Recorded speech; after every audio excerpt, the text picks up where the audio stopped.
so moving on to the 8th tip for delivering a killer presentation is the body language. While we have touched upon this very briefly, let's talk about it in detail in this segment, right?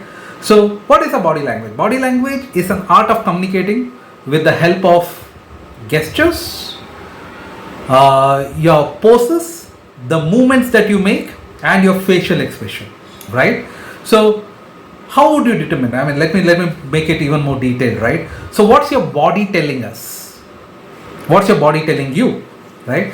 So the impression that people make on one another, right, is based 55% of their appearance, 38% based on how they talk, right, and 7% based on the words that they choose while talking. In other words, if I have to say, 7% of the impression is made based on the words that you choose while talking. 38% is based on the vocal, which is the pitch or the amount of pause that you had during talking, and 55% is based on non-verbal, which is the body language, right? So using body language and voice effectively can greatly enhance your presentation and help you to communicate your message more effectively, right? So what it actually means. So here are some tips for using body language and your voice effectively. First, use your eye contact, right? So make eye contact with your audience to establish a connection with them and show that you're confident and engaged, right? So when I say eye contact, it should show attention and interest, right? Make 3 to 5 seconds of contact, right? Do not, frequently read notes or turn towards the screen, right? I mean, it is very important that when you're presenting, you have your eye contact with your audience, right? Second, use gestures, right? So it is important to use gestures to emphasize your key points and help illustrate your message, right? Make sure that your gestures are natural, right, and not too exaggerated. Third, using your facial expressions, right? So use facial expressions to convey emotion and to help engage with your audience, right? So wherever needed, smile as appropriate and show your enthusiasm in your tone. Fourth, use vocal variety, very important, right? So use it to keep your audience engaged and interested, right? So vary your tone and pace to emphasize key points and help illustrate your message. Vary your pitch, volume and the modulation based on the topic that you are explaining, right? Intonate, which again means the same, right? I mean, rise and lower your tone based on the situation or based on the content that you're talking, right? Overemphasizing any key aspects of your presentation, right? I mean, if there are certain pointers that the audience need to remember or make note of, overemphasize, right? And it is also important to understand your crowd's body language, because their body language can explain, right, as to how interested or how interesting the presentation session has been, right? Based on that, you can do some course correction and make the session more interesting if the body language is not too convincing for you from the audience, right?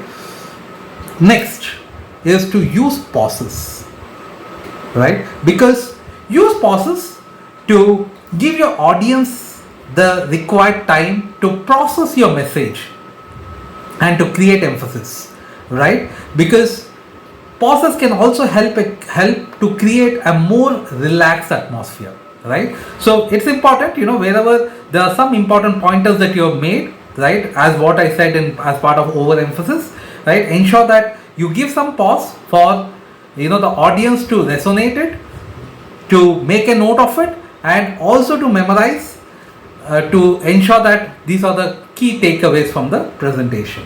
right?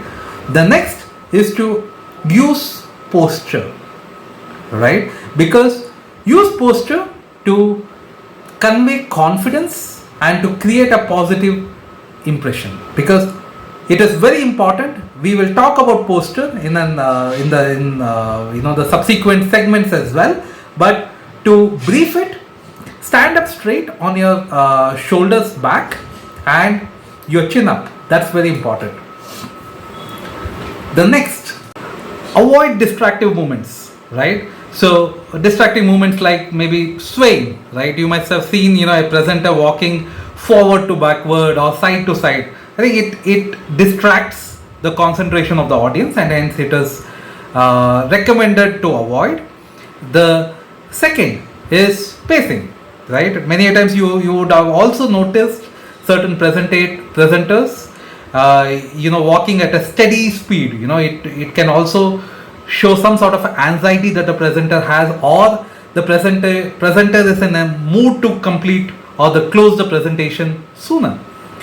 Third, fidgeting, right? It means there's some sort of nervousness or impatience or uneasiness that a presenter might have, right? So avoid all of these three. It could be swaying, it could be pacing, or it could be fidgeting. These movements can distract you from your message, and it can also make it more difficult for the audience to focus, right?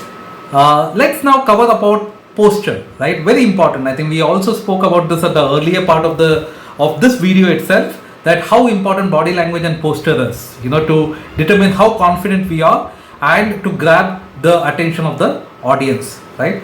So first tip, balance on both of your feet. There might have been some scenarios where you would have seen where there's a presenter standing on one feet and the other feet on the wall, right, and kneeling on the wall. It should be avoided, because the confidence of the presenter is known when he or she balances on both of their feet, right?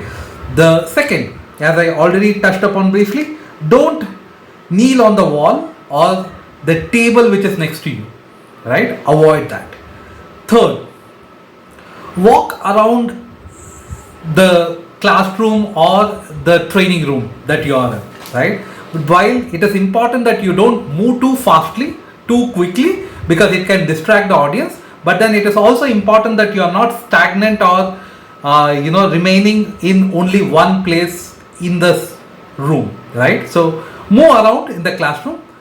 The next tip is to use your hands more effectively when you speak, okay? Because it can show how involved you are, how passionate you are, how much of enthusiasm you have for the presentation. Next is, don't tie your arms, right? Don't tie your arms, or you play with your hairs, or anything that you see on the table. You have a marker, you have some pen, don't play around with it, right? So ensure that that is not done, because that can be distracting, right? Overall, by using body language and voice effectively, you can enhance your presentation and also help to keep your audience engaged and interested throughout the session. Your body language and voice can help you to convey your confidence and enthusiasm for your message, which can result in making it more impactful and memorable for your audience. The ninth tip is style. Now this is for you as a presenter, right?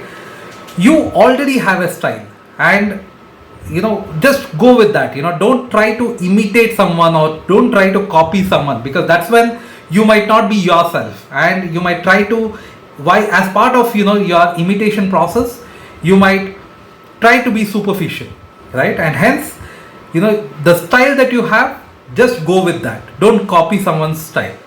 Use words during your presentation that you use in your normal days, right? The sentences that you use, the words that you use, let it be as normal as possible. Let it not look as if you're using those words for the very first time, or you are trying to use those words just for the sake of the presentation, because there can be many things that can be a repercussion to it. One, you might not have confidence in using it. Second, the presentation might look artificial. The third, you might fumble, right? So ensure that you use the same sort of words and sentences that you use in your normal days. Be yourself, right? We touched upon it, right? Be yourself. Don't try to copy others, right? So do your presentation the way you intend to do in your own style. Other important aspect of the style is, be confident, and we have touched upon this in detail earlier as well, how to be confident, right? It is also important to make the audience feel confident, right? How do you do that, right? Getting very closer to them. If you remember, we spoke about having a strong opening statement, making the audience more participative, making using the courtesy words like thank you, engaging with the audience on a request tone, appreciating the audience for being participative. So it is also important for you to be confident and also making the audience feel confident about yourself. Okay? Alright, the last and the final tip for delivering a killer presentation: handle questions and feedback. Very important, right? Because this is one segment that you give it to the audience, while you would have created ambience for the audience to be more participative throughout the session, but then this particular segment is for them, right? To help them on any doubts that they have, the questions that they might have, right? So this segment is very important, and it is also very important for you to be very patient enough to handle those questions and answer to them tactfully, right? So as I said, handling questions and feedback is an important part of delivering a successful presentation, and here are some tips on how you can handle these questions and feedback. First, most important, listen actively, because it is very important for you to listen carefully to the question or the feedback that you are receiving. Make sure that you are able to understand the question or the feedback before responding, right? I mean, if you have any doubts, clarify, right? If you are unsure about the question or you have not got the question to the extent that you have understood, right? So ask for clarification. This can help you to provide the most relevant and accurate response to the question that is being asked. Respond respectfully. Very important, okay? Because responding respectfully to the question or the feedback, even if you disagree with it, is important. There might be scenarios where you might feel defensive or dismissive, but ensure that the response or the clarification or the answer that you're giving it to your audience is respectfully, right? Fourth, stay on topic. Many a times you might encounter questions that might come in which is not relevant to the topic that you had actually covered as part of your presentation, right? So while it is okay to slightly deviate, okay, but ensure that it is not completely off the topic, right? So stay on the topic while you are responding to the questions, even if you have some examples to share as part of the response for the question that comes into you, right? Ensure that the example or the response is relevant, right, to the question and gives a direct answer to the question asked, right? And as I said, right, make your examples more relatable, right? It can give a strong connection with your audience and also help in answering to the question more effectively. Be concise, right? I've been telling this from the start of this presentation. Keep it simple and concise, right? When you are responding to any of the question or feedback, keep your response focused to the point and keep the language very simple, right? So that the audience understands, gets the right answer expected from you.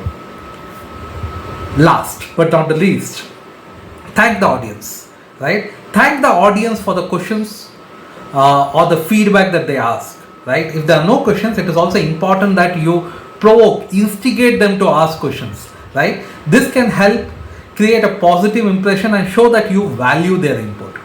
By handling questions and feedbacks effectively, you can create a more engaging and interactive experience for your audience, right? So your ability to respond to questions and feedback can also help to reinforce your message and demonstrate your expertise on the topic that you had presented, right? So hence, pay more attention to this Q&A segment, because that can help you understand how much the audience has been attentive to the entire presentation of yours, and also help them with any sort of clarification and answers that they might need.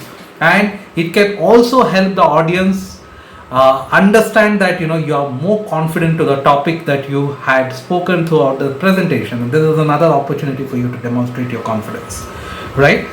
With this, we have covered all the 10 tips and techniques that can help you deliver a great presentation, right? So in conclusion, delivering a successful presentation requires careful planning, preparation, and most importantly, practice. Starting with a clear and concise message, knowing your audience, structuring your presentation, using visual aids effectively, practicing your delivery, engaging your audience, and effectively handling your question and feedback are all important aspects of delivering a great presentation, right? So by following these tips and techniques, you can create a presentation that is impactful, memorable, and engaging for your audience. Remember, the goal of a presentation is to communicate a message effectively, and by putting in the effort to create a well-structured and engaging presentation, you can achieve the goal and leave a lasting impression on your audience, right? So I hope these tips have been helpful for improving your presentation skills. Thank you for listening to this session. If you like this session and feel that it was helpful, please like this video, share it with your friends who are also looking for similar content, and subscribe to my channel. Remember to click on the bell icon so that you get notified when I upload any further new videos, right? Thank you so much for watching. Have a great learning.